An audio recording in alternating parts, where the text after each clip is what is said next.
राक्षस बोन येथील वाळू घोटाळा, करोडो रुपयाची हजारो ब्रास वाळूचं उत्खनन अवैध रूपाने आणि त्या संदर्भात उठवला गेलेला राजकीय पक्षाकडनं आवाज आणि त्याच्यानंतरच्या पुढच्या हालचाली म्हणजे जिल्हाधिकारी यांनी सांगितल्याप्रमाणे कोणालाही सोडलं जाणार नाही आणि त्या अनुषंगाने चकलंबा पोलीस स्टेशनमध्ये 19 जणांवर गुन्हा दाखल म्हणजे 19 आरोपी त्या प्रकरणामध्ये झाले आणि यामध्ये सगळ्यात मोठं नाव घेतलं जात आहे ते खोमने तहसीलदार गेवराई.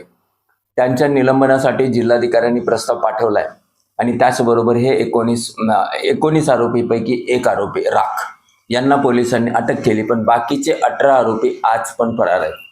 त्या आरोपींनी बीड जिल्हा न्यायालयामध्ये जामिनासाठी अर्ज केला होता आणि त्यांचा जामीन अर्ज रद्द करण्यात आला आणि आता हे आरोपी हायकोर्टामध्ये जामिनासाठी गेले. त्यांनी पुढची सुनावणीची तारीख 28 आहे. हे सगळं होतंय. मग आता हा जो गुन्हा आहे तो आर्थिक गुन्हे शाखेकडे देण्यात आला आहे. चकलंबा पोलिसाकडनं तो वर्ग करण्यात आलाय आणि त्याचा सखोल तपास होतोय असं आर्थिक शाखेचं म्हणणं आहे. त्या अनुषंगाने विविध अधिकाऱ्यांचे जबाब पण घेतलेले आहेत. हे सगळं होत असताना आतापर्यंत 18 आरोपी पोलिसांना सापडले का नाही हा सगळ्यात मोठा प्रश्न सामान्य जनतेच्या मनात आहे.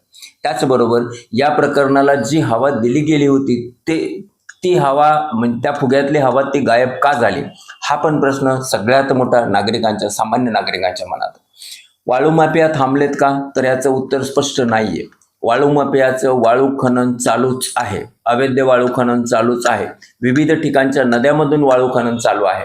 मग हे सामान्य माणसाला दिसतंय, याच्याबद्दलचे व्हिडिओ व्हायरल होत आहेत. मग या सगळ्या गोष्टी प्रशासनाला दिसत नाहीत का किंवा दिसत असताना हे डोळे बंद करण्याचं नाटक किंवा सोंग प्रशासन करतंय का?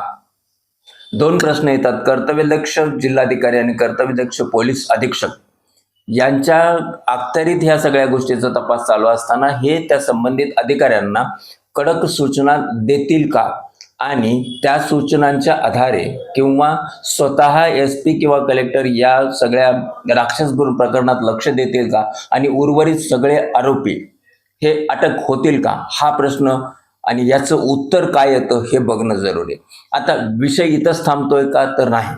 हे जे वाळू वाहतूक करणारे जे हायवा आहेत या हायवांचा टोल नाक्यावर पण त्रास आहे. टोल नाक्यावरील अधिकाऱ्यांनी आम्हाला बोलताना सांगितलं की यांच्याकडं फास्टॅग नसतं आणि फास्टॅग विचारणा केली असता बरेच हे जे हायवावाले आहेत हे त्या टोल नाक्यावर तिथल्या कर्मचाऱ्याबरोबर हुज्जत घालतात आणि बऱ्याचदा भरधाव वेगाने त्यांचे त्या हायवा आणून टोल नाक्यावर जे बॅरिकेड लावलेलं असतं ते पण तोडून पळून जातात. त्यांना या संदर्भात आम्ही अधिकाऱ्यांनी विचारलं असं का होतं तर त्यांचं म्हणणं आहे की काही ट्रक चालक ते हायवा चालक असं सांगतायत की जर आमच्याकडे फास्टॅग असेल तर आमचं वाहन ट्रॅक होईल. अहो तुमचं वाहन ट्रॅक होईल म्हणून तुम्ही सरकारी नियम मोडताय. असे तर तुम्ही नेहमीच नियम मोडता व बगर नियम मोडता तुम्ही चलतच नाहीत. तुमच्या वाळूच्या त्या टिप्परला नंबर प्लेट शोधून दाखवावी आणि 10 लाख रुपयाचं बक्षीस मिळवावं असं म्हणण्याची वेळ येते.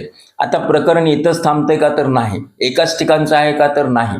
अशाच प्रकारचे अनेक प्रकरणं वाळू उपसाचे. आता शिंदफणा नदी पात्रातील वाळू उपसा जोमात चालू आहे आणि याच्याबद्दलचे व्हिडिओज पण सोशल मीडियावर आहेत.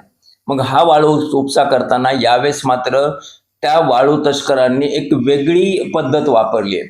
वाळू ही नदीतच मोकळी करून ठेवली गेलेली, नदीतच वाळूचे ढिगारे बनवून ठेवले गेलेले आणि म्हणजे तो साठा होत नाही आणि साठा न झाल्यामुळे जसा वेळ मिळेल रात्री अपरात्री पोलिसांची नजर चुकून तिथं तशी गरजच नाही कारण सगळं ठरलेलं असतं. तर या सगळ्या गोष्टी करून त्या नदीपात्रातील वाळू उपसा केला जातो आणि तो वाळू उपसा होतो. ती वाळू बीडला आणली जाते किंवा विविध ठिकाणी आणली जाते आणि त्याच्यासाठी जो रस्ता आहे औरंगपूर इरगाव रस्ता या रस्त्याची मात्र फार दुरावस्था झालेली आहे. जो रस्ता 7 ते 8 महिन्यापूर्वी 1 वर्षापूर्वी तयार झाला होता त्या रस्त्याची दुरावस्था झालेली आहे. ग्रामस्थांनी वेळोवेळी याच्याबद्दल आवाज उठवलाय पण याच्याकडे लक्ष द्यायला तसं कोणालाही वेळ नाही. कशाला असेल वेळ? जर लक्ष द्यायला वेळ असता तर ज्या नेत्यांनी याच्याबद्दल आवाज उठवला होता ते नेते आत्ता पण बोलले असते, पण तो आवाज आता ऐकू येत नाही असं मात्र सामान्य जनतेतून बोललं जात आहे.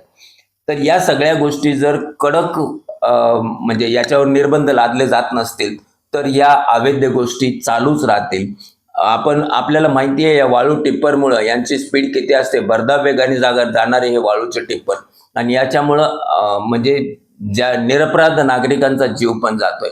या सगळ्या गोष्टीकडे कधी लक्ष दिलं जाईल हे सगळ्यात महत्वाचं आहे. मग याच वेळेस आरटीओ नेमकं काय करतायत? आरटीओ डोळे बंद करून का बसलेले आहेत? जर तुम्ही आरटीओचे अधिकारी त्या टोल नाक्यावर पाडळशिंगीच्या ट्रका वगैरे चेकिंग करतात त्यावेळेस तुम्हाला या वाळूच्या ट्रका दिसत नाहीत का?